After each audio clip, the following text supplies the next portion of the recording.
West, or maybe through her work in journalism or philanthropy.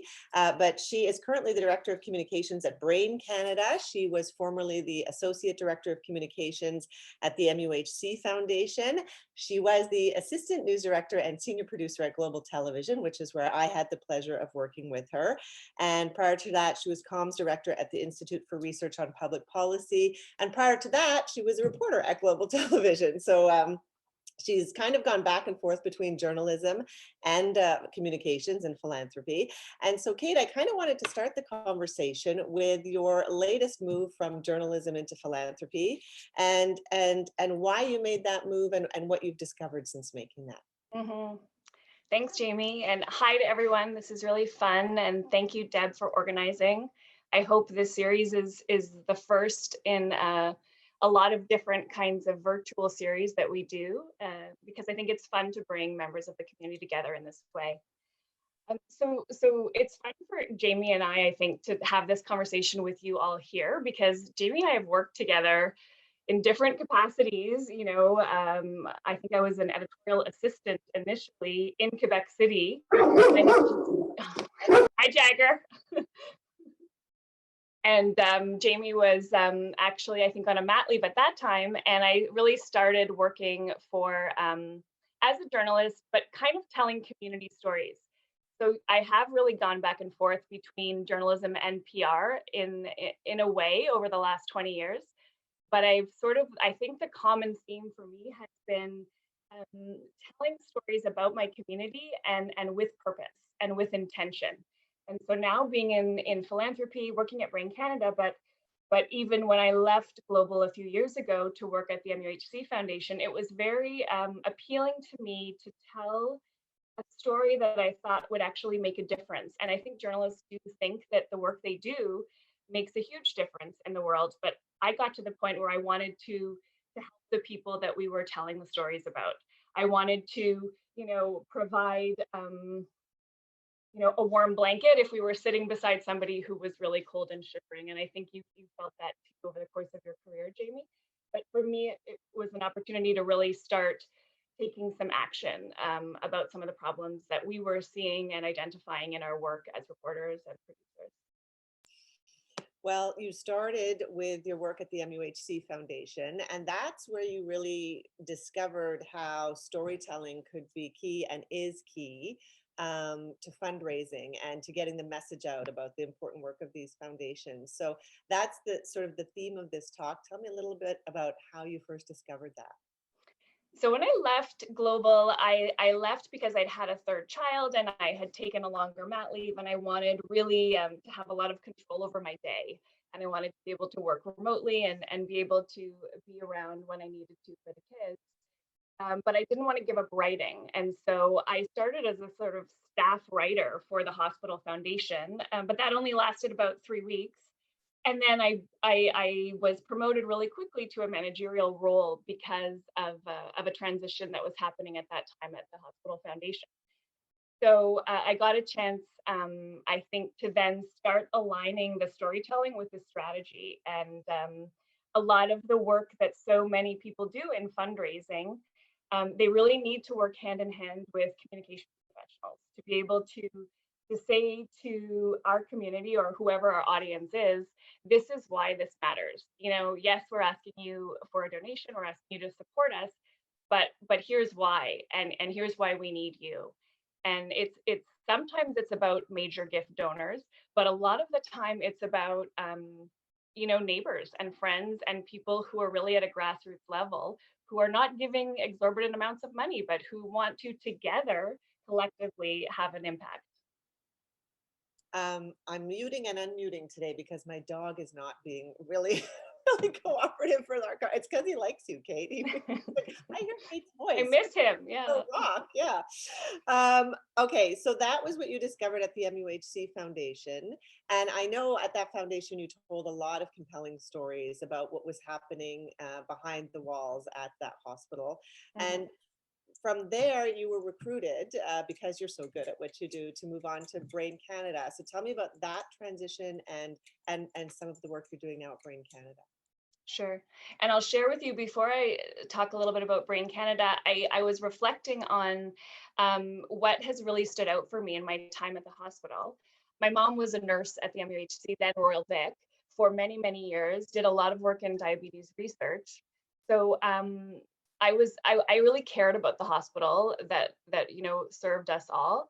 But in my second week of work there, I met a man who was a few years younger than I was at the time. He was 37, and he had had a heart transplant. And he shared with me his journey, Dennis Carranza. I'm still friends with him. We are in touch on social media frequently because he was such an inspiration for me. And I met him right off the bat.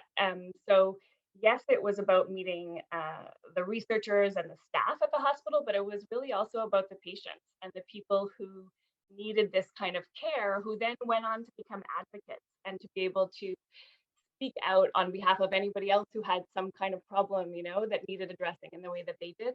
So Dennis's story really moved me, and it kind of began for me a real interest in exploring how philanthropy can support healthcare. And in Canada, we're so lucky. I mean, we have a great, for all of its flaws, we have a great healthcare system, but we still need philanthropy. We still need people to be able to provide seed funding for young researchers to be able to explore ideas without knowing for sure what's going to work and what isn't. And these kinds of projects allow them to really explore an idea, and then with some success, with enough data, take it to scale and then bring it to sort of start to influence the way patients can be cared for and treated.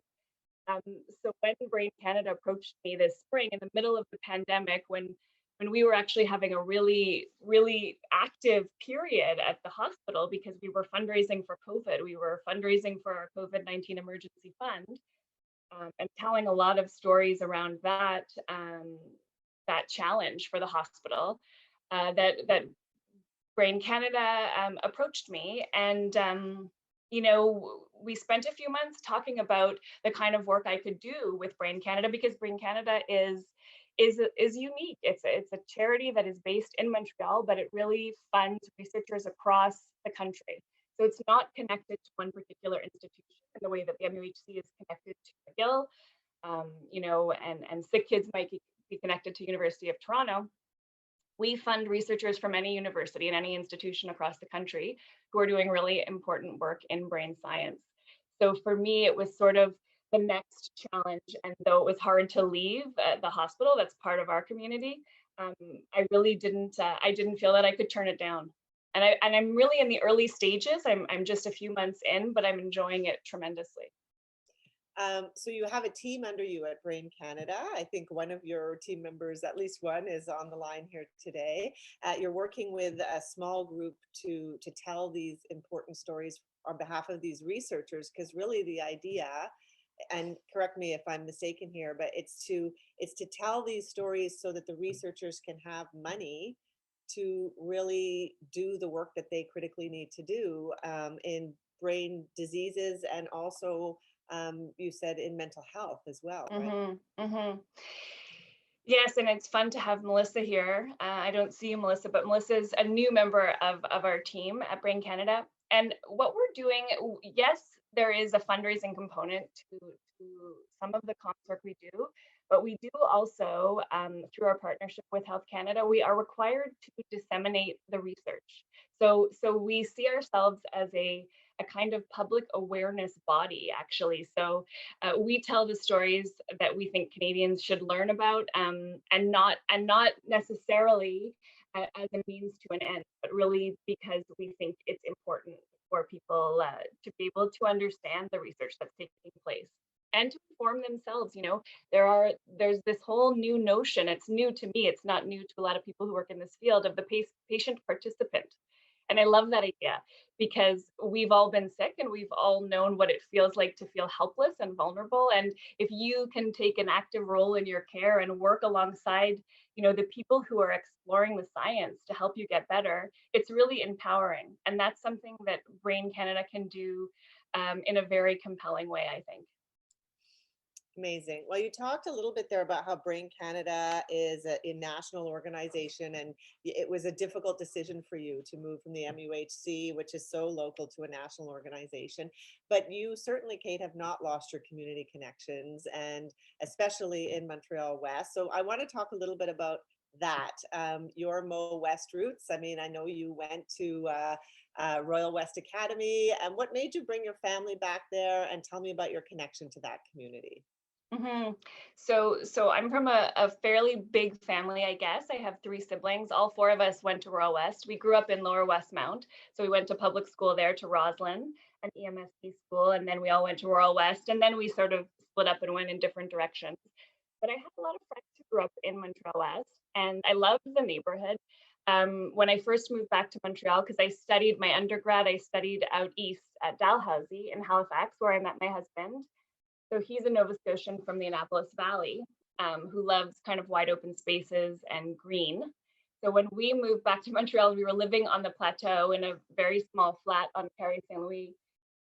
He was hoping to have more room, more space, more parks. And so we ended up in Montreal West, and actually in large part because of you too, Jamie, because you, I think, had shared this house and this street with me, and I don't think we were even at Global at that time together, but it was a great compromise, I think, for Brad to feel that we were in a neighborhood we could imagine raising our kids, having some green space, but for me as well, not feeling too far from the city or from downtown if I were working in the downtown core. And so then it took me a while to sort of become embedded in the community in the way that I feel I am now, because I had, I think, a couple of mat leaves really close together. So I was kind of just staying close to home, not finding that I had a lot of time to do volunteer work. But Montreal West does that to you. I think you live here and you start becoming part of the community, even if you necessarily intend to. And now both Brad and I are really involved. He does a lot of work around the sports recreation program with the CRA. Um, you know, two of our three kids are now at Edinburgh at our local EMSB public school. So, we're both often volunteering there. I do some work at the Home and School Association there. There's a few people, I think, from Edinburgh Home and School who are joining us today as well. And they know a thing or two about fundraising as well, even if they don't do it professionally, because a lot of the fundraising work I've done has been part of my volunteer service and not part of my paid work. And you take it beyond the school. So tell me a little bit about your work with it's called Mini Biblio, and some of the other organizations you work with. Sure. So one thing that I think I really learned at Global and in some of my other early roles as a young woman working, I really looked around, and the people that I admired were the people who were doing a lot of volunteer work on the side, people who sat on boards, who worked in whatever capacity to try to contribute, in addition to whatever they were doing as part of their professional identity. And so I always tried to do that, and I always tried to get involved. It started with the community groups network, actually, and I sat on that board for 4 years in my late 20s, and I was, I think, one of the younger ones around the table, probably one of the only women at that time, though the executive director is a very bold and impressive leader.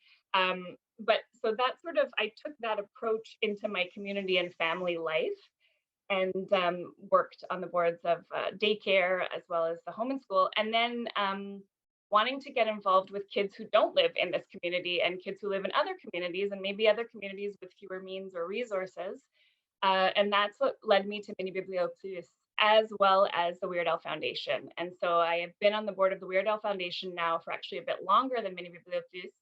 And the Weird Al Foundation works with kids who, for the most part, are in care, who are kids who are served by Batjaw and other kinds of services, who need a chance to get out of the city and get a break from their lives and go to the Laurentians and spend some time in nature and spend some time in a camp setting through Camp Weird Al. So that's a volunteer board that for me is very, very meaningful, as well as Mini Bibliothèque, which also serves all kids, but kids in areas that don't necessarily have access to books, and who can really be encouraged to to learn the love of reading through these portable libraries that are the mini bibliothèque. Yeah, and I think that Helen, who's the executive director, the CEO of the Fraser Foundation, which powers Mini Bibliothèques, is on this call as well. So if there are questions about some of these charities that I'm involved with, some of the real key people are on the call, so would be happy, I'm sure, to jump in. That's great. Helen actually popped into the chat to say Mini Biblio Plus, because I think I called it Mini Biblio, and she said we love her, which doesn't surprise me. And I know Judy Martin's on the call too, from Camp Weredale and from Batshaw. So Kate, you know, we always run out of time with these things too quickly, but I do want you to sort of express to people who might be on the call who are looking at taking a similar path. What have you learned? What advice would you give them? I'm used to giving advice to people who are younger than I am and who have less experience usually. So I won't venture to give people on this call too much advice, but I can certainly share, because many of you have had a lot of really made tremendous contributions to your community. I know that. But I can share, just for me, getting involved has been the great purpose of my life so far, you know, as a parent and as a mom, and feeling part of a collective. I think working together with a community, whether it be through storytelling, through our television stations, whether it be through our hospital foundations, whether it be through other institutions that we support. For me, that's been, I think, the great pleasure for me in being able to communicate and share and empower, really. It leads me to another question, and I'm just going to add one more because I know a lot of other people have questions, but where do you think that came from? Because I've always seen it in you. You light up when you're telling a community story or when you're telling a story you're passionate about. And I know you have such a close relationship with your parents and your family, and there are several journalists in your family as well. Where do you think this passion for storytelling, how was it instilled in you? Well, I guess I would say that I think my parents sort of told us stories. We were raised to sort of think about this idea of the life of the mind. So we did all read and talk about what we were reading and talk about what we were thinking about. And we sort of had this opportunity for reflection, I guess. I'm thinking of our dinner table conversations, which probably were really loud and boisterous and maybe not that much of an opportunity for self-reflection. But I think it's something that that's why I tried to lead by example myself. I think it's something that I benefited from just watching my parents kind of. My mom, who I mentioned was a nurse for a long time, also did an honors English lit degree at McGill when she had 4 kids and was a nurse. She never stopped learning, and my father as well, who taught for many years at McGill and also was an active volunteer in his community, served on city council in Westmount where we grew up. So I guess I've always just seen that around me. And I think that, women I've worked with all my life, like you, like many women that I've worked with who I see just giving back. And we're all so fortunate to be able to have a platform, whether it's speaking to a group of 2 or 3 people or 10 or 15. I think we all need to take those moments to think about, what can I say that's really going to have a positive impact, on other people's lives. Excellent. Well, I think my questions are done. I know Deb often will have 1 or 2, and I'm sure we want to open it up to everybody else on the call. I don't see Deb anymore. I'm going to start my video. I went offline for a bit. There you go. So I guess I'm going to start with Kate. I do love your story, and you know that because I got you to come on this.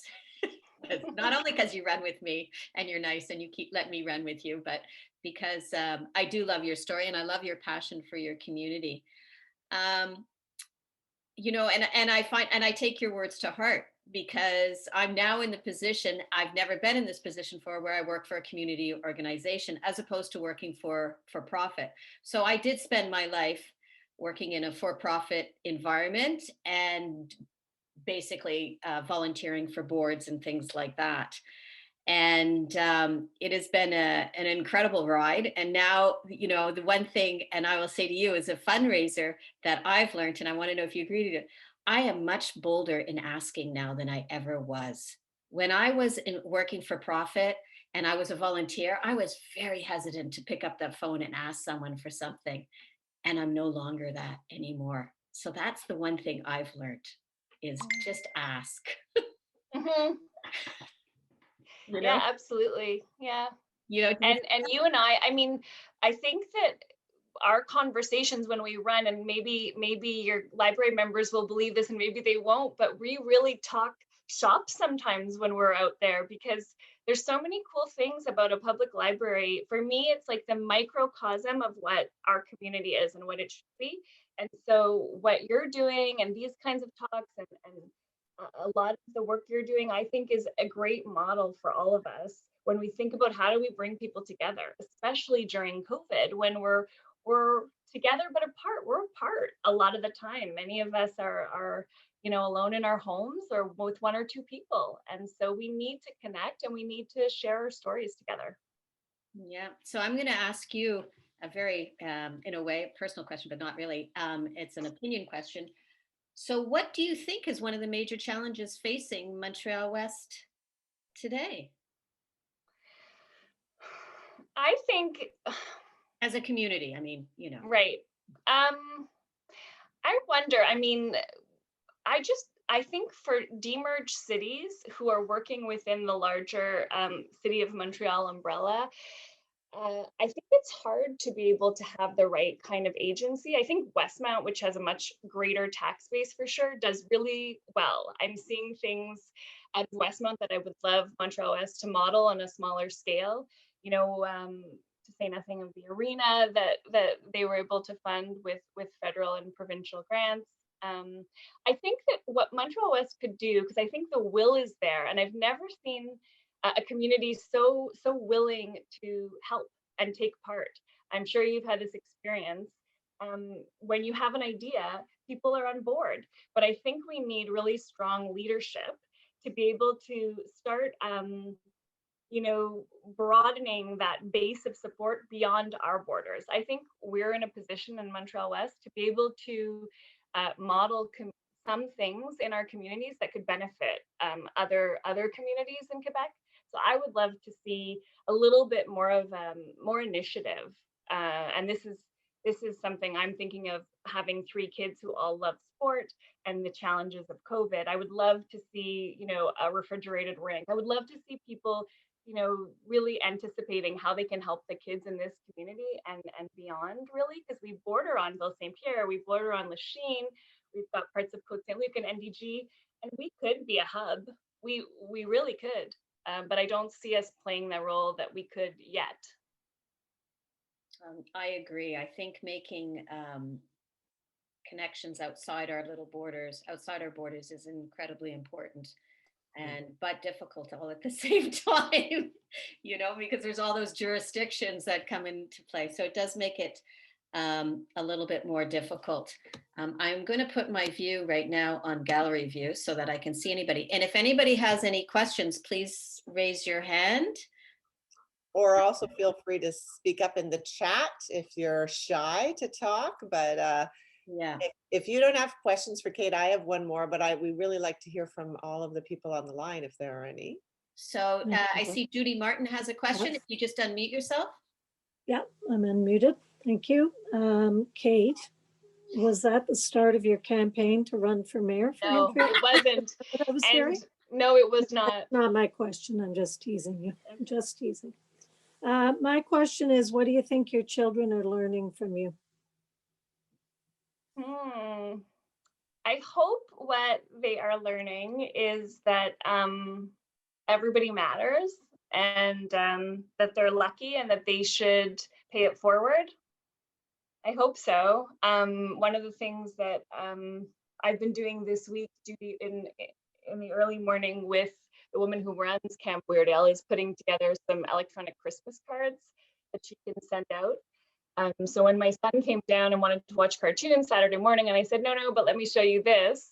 and he kind of rolled his eyes. I tried to give the larger context of, I'm not just sitting in front of the laptop, I'm doing this because in the end, this camp that helps these kids is going to be able to thank the people who've made this possible. So I hope so. My kids are 10 and under, all three of them. So ask me in 10 years, did it work? I don't know.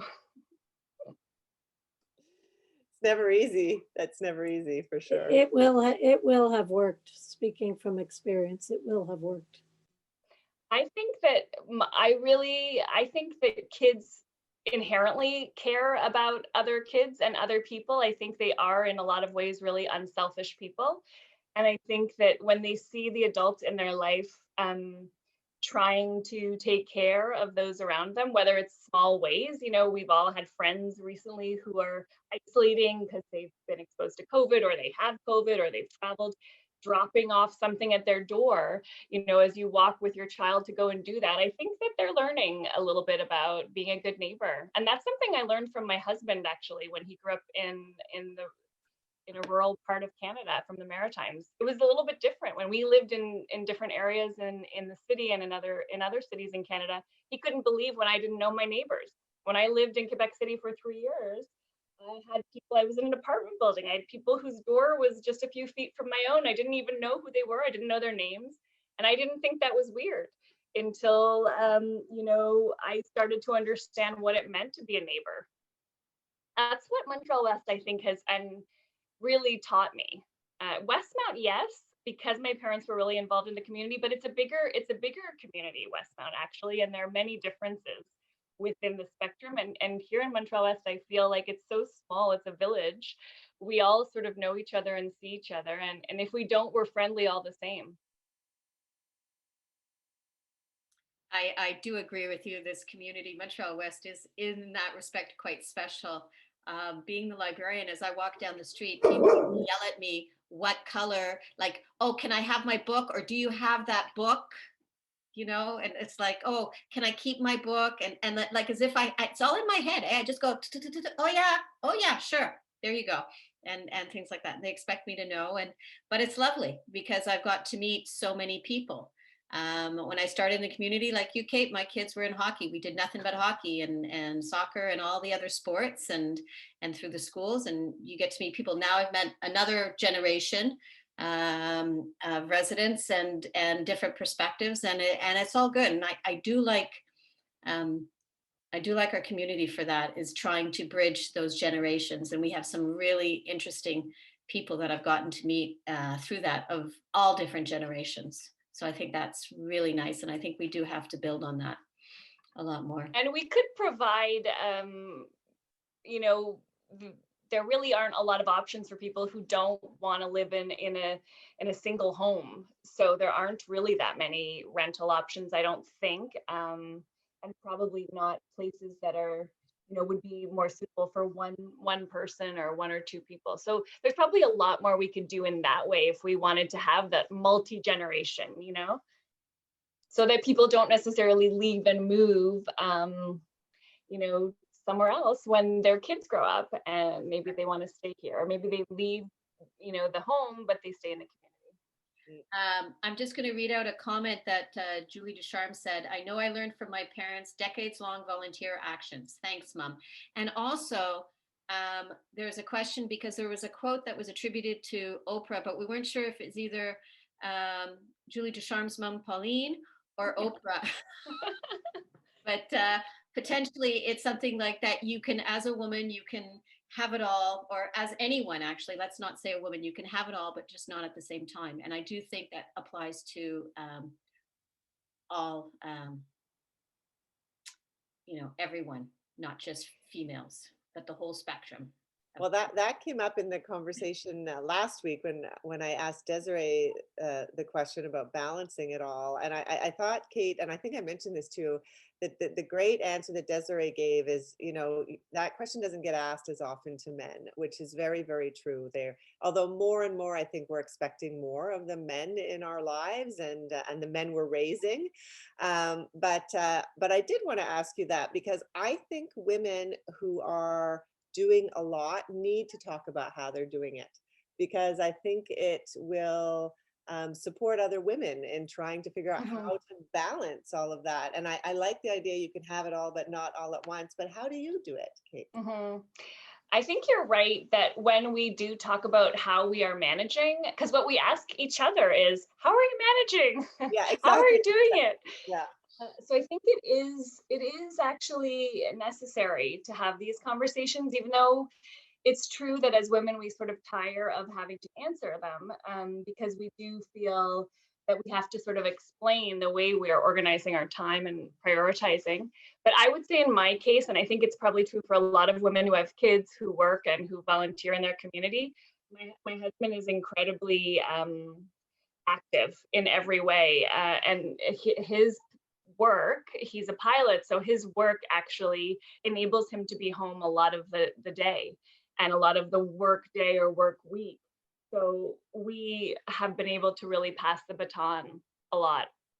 And I know that that's not the case for everybody, but I also think that this period for me working entirely remotely has been interesting because I've sort of been working more in some ways, and my kids have been seeing me work more because normally I leave my work at the office and then I come home and I'm home. So they're seeing me on a computer more, or on the phone, or, you know, focusing on something outside of the family, but in the family home. And I think they're getting used to it, but I think that it's actually been really helpful for a lot of women because we can manage to do meetings at a time when we otherwise might not. We can also do a lot of things in between our meetings at home when we otherwise might not have been able to. So if there's something we can all learn from as we move out of this period, you know, when a vaccine is circulating and people can go back to crowded offices, if they do, I think it's worth noting that working remotely gives people much more agency and the ability to juggle a lot more. I mean, I see Vanessa, I see you nodding. We know with our homeschool meetings, our attendance is way better now that we're doing it remotely. Why? Because a parent doesn't have to get a babysitter to leave to attend a meeting, or they don't even have to, they can still participate in, you know, they can turn their camera off, go downstairs, help their child for 10 minutes, come back up, turn the camera back on. So it kind of takes that multitasking to a new level, but it allows us to do more. So I guess the answer for me is a very active husband, partner in child rearing, and also a lot of control over my schedule. Yeah, that's the dream, and it's great. It's good. Petrina has a question that she wrote on chat for you. So, Kate, how do you communicate brain research to the general public? Because obviously they're very scientific articles and the language can be very difficult or obscure to understand. Yes, absolutely. And what we do is we really do speak to a lay audience. I mean, we keep it high level and a very technical kind of research language between the research community, the researchers and their respective host institutions and their research community. But where I come in, I don't have a background in science, so I've started to write and think about healthcare more and more these last few years, is really to distill those complex ideas and make them accessible. And I think for all of us who are thinking about wellness and health and brain health and mental health, we're starting to understand the connection between the brain and our health. Brain Canada has been around for over 20 years, and part of its whole mission is to be able to communicate that the brain is one system, so everything is connected. And I think that we all more and more are understanding that the way we think, you know, has an impact on the way we feel. And so there are all kinds of ways, I think, to talk about brain science in a way that anybody can relate to. And so the challenge sometimes is finding that language alongside a researcher, a neuroscientist, you know, a brain scientist who could be more of a complex thinker, but it's possible. And in fact, we're working with a group of young researchers who just received each a grant of $100,000 each. They're the Azrieli Future Leaders, the 2019 Azrieli Future Leaders, and that's funded by the Azrieli Foundation in partnership with us and with Health Canada. And I'm finding that these researchers are very able to distill their work in a way that's accessible to all. And I don't know, is this a sign of this next generation of scientists who can talk about science in a way that your children would be interested, in the way that we would be interested, and that would compel us to get involved?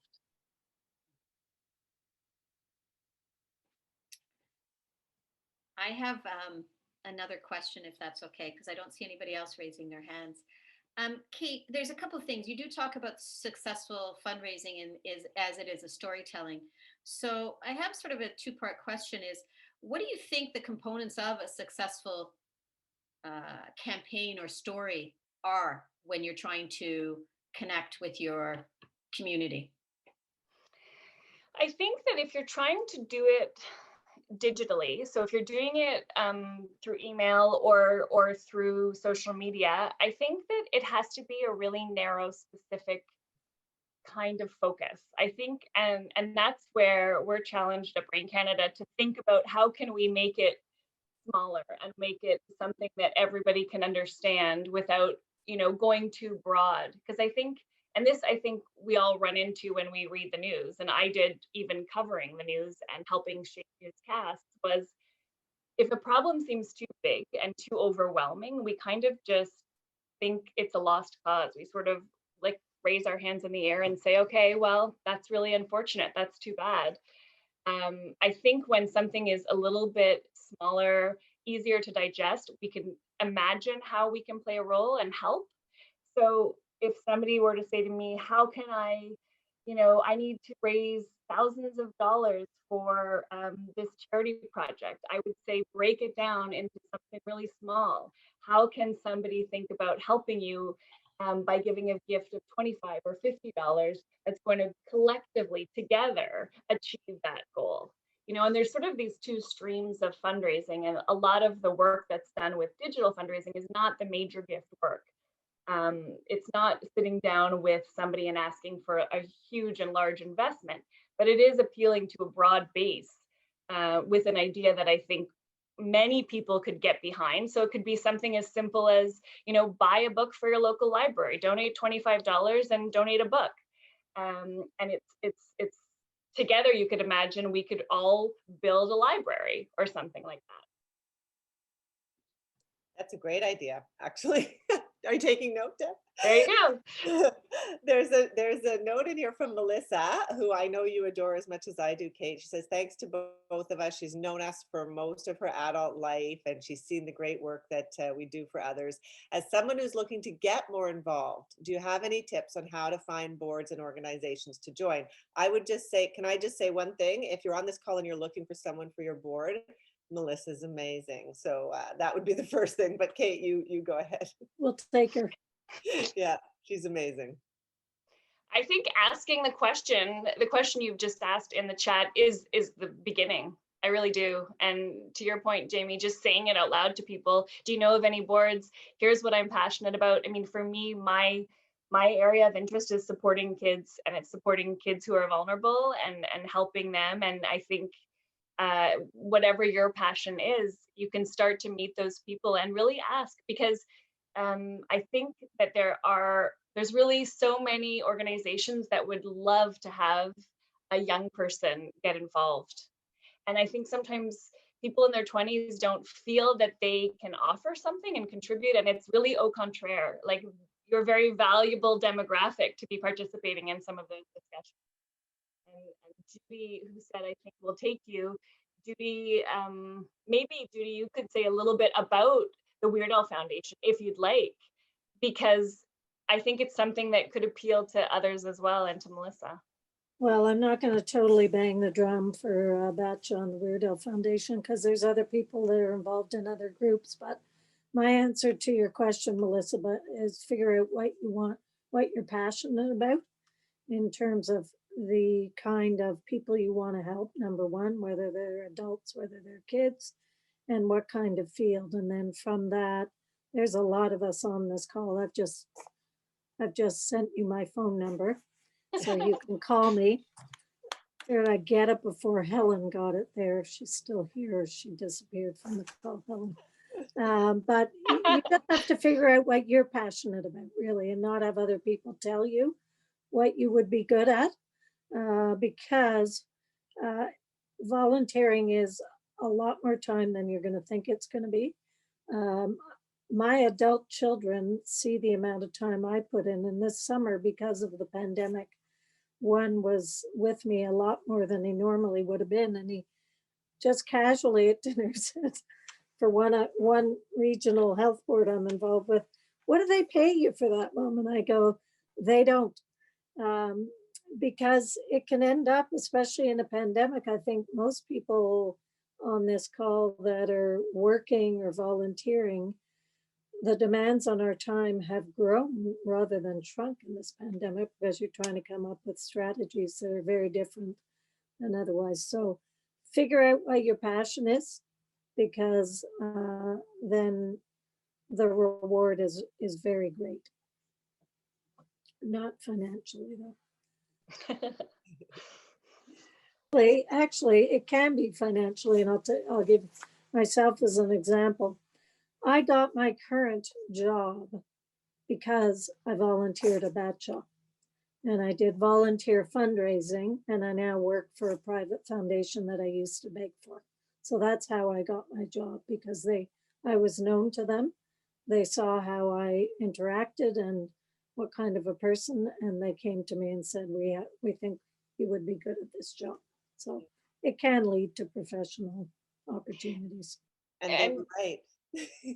And I'm just thinking, because Jamie and I both worked with Alicia Bryan Baines at Global for a long time, who's a wonderful journalist, and also actually on the board of the Royal West governing board. I think she used to be part of the Alumni Association. I don't think she's on the call, but she was at Royal West when I was as well. And now I recruited her along with Helen Fortin, who's on this call, to sit on the McGill Bibliothèque board, powered by Fraser Hickson. So people will ask you, once they know you're interested, people will start asking and say, would you consider sitting on this board? Joanna Dewey, who's on your board, Deb, I think I said, I know a wonderful librarian who could be a great addition to your board. And so all those connections sort of start to happen once people see that there's an interest there. And Helen Fortin piped up in the chat saying she's here, can't turn on her video, but she agrees with everything Judy just said. So, so you could call her too, Melissa. She might send you her number too. I do agree 100% with what everybody said. And I know that that's how I ended up where I am now, is because I just volunteered at a whole bunch of different organizations, and one thing led to another. So it's sometimes you never know, and just by putting yourself out there, you can see what's available, and you gain different experiences from different people. So I do find volunteering a really rewarding experience, and I have to say that's part of the job that I really do love, is working with volunteers, because I think it's a really important part of all our community organizations. Is there anything else? Oh, I think Juliana had her hand up. Can you unmute yourself, Juliana, to ask your question? So there, I'm unmuted. One little comment, as a Mo Wester, I feel part of our collective consciousness is that arena. It's come up the second time. I want to let you know, when I called Mark Garneau's office, Margaret Guest preempted and said, if I win the lottery, I'm going to build you an arena. I'm very new to fundraising, and I'm a volunteer at the library, also board member. I had no idea how much fun, and I have stayed away from fundraising all my life, but it turned out to be creative. And then I really don't like money matters. And it's fun to actually work with others and that moment of elation. So I'm very new, and it's because of the pandemic, and we're actually thriving, working with other groups, other clubs in Montreal West. But all this started because I worked with Debbie early on, almost 3 years now. And it's wonderful to meet all of you. I feel this is becoming like our salon, those intellectual salons, where people would come into your living room. But it was very nice to meet you and all the work that you've done and you're transitioning, and good luck.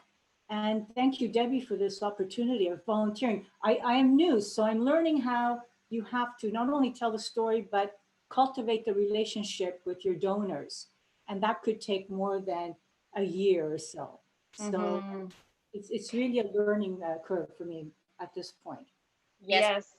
I think it is for all of us, don't you think, Deb? Like, as you go, I think of it as a donor journey. So if you have, and I'm thinking of people we might have, worked with at the hospital at MUHC, who might have seen an email, then maybe picked up a hard copy newsletter, and then maybe attended one event, and then many years down the road may have decided, I would like to leave a gift in my will. I mean, who knows where these relationships end up, but it can end up that somebody wants to leave a legacy gift that you didn't even know that they had intended to leave, but they've built this relationship with a cause for so many years.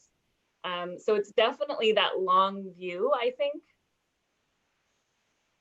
I agree. And I just want to point out that Juliana is being very humble at this point because she's been instrumental in raising funds for our healthcare workers on the front line and delivering meals and food to all the healthcares. And she's done a phenomenal job for the Rotary Club in doing that. So Juliana, you may be new, but you sure know what to do. I'm telling you, she is a force. So I'm thrilled that when she arrived at my door, and she came to see me when I first got the job, and she sort of came with this idea, and I went, sure, because I really didn't know what I was doing. So she sounded like she had a good idea, and we just went from there. And so it's been a great journey, and Juliana's been a whole lot of fun to work with, I have to say. So thank you, Juliana.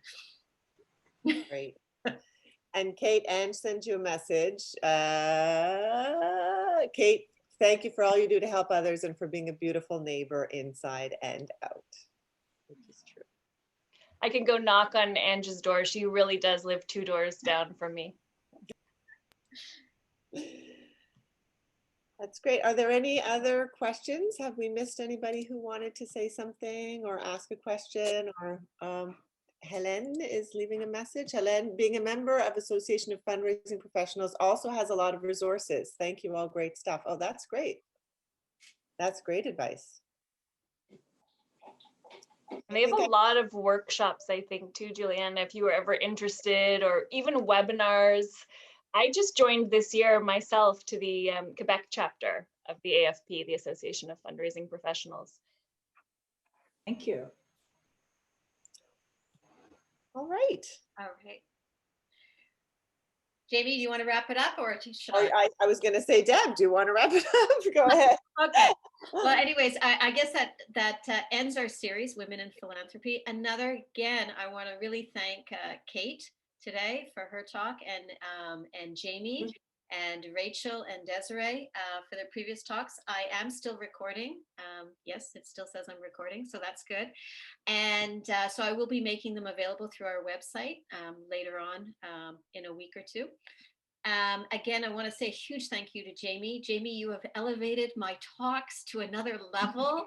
I don't know what I'm going to do from now on.